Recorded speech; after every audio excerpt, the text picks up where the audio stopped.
మన చిన్నప్పుడున్న ఆ రోజులే వేరండి.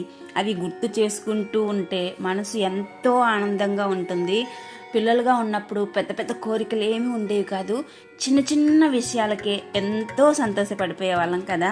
సాయంత్రం పూట ఆటలాడి అలసిపోయి ఇంటికి వచ్చాక అమ్మ వంటగదిలో నుంచి వచ్చి, ఏ బాబు రారా అన్నం పెడతాను అని ముద్దుగా పిలిచిన పిలుపు, ఒక గిన్నెలో వేడి వేడి అన్నం, మన ఇంట్లోనే చేసుకున్న ఆవకాయ పచ్చడి, ఆ ఆవకాయలో పైన ఉన్న నూనెను కొంచెం తీసుకొని ఆ వేడి వేడి అన్నంలో వేసి కలిపితే వచ్చే ఆ వాసన ఉంటుంది.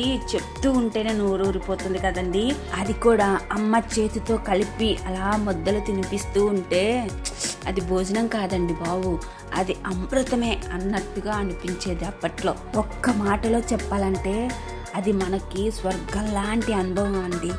ఎంత పెద్ద పెద్ద హోటల్లో తిన్నా, ఎంత ఖరీదైన వంటకాలు చేసుకున్నా మన అమ్మ చేతి ముద్దలో ఉన్న ప్రేమ, ఆవకాయతో కలిసిన ఆ రుచిని ఎప్పటికీ జీవితంలో మర్చిపోలేం కదా. ఈ రోజుల్లో పిల్లలకి ఇలాంటి మంచి మంచి జ్ఞాపకాలు ఎక్కడివండి. అసలు ఇలాంటి వంటకాలు పిల్లలు తింటారా? అందరి పిల్లలు ఎలాగో తెలియదు, కానీ నా పిల్లలు ప్రతి పచ్చడిని ప్రతి కూరని ఆస్వాదిస్తూ తింటారు.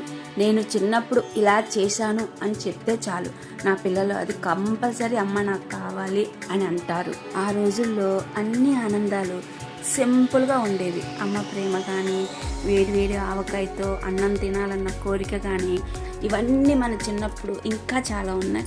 ఇవన్నీ మన చిన్నప్పుడు మంచి మంచి గుర్తులు.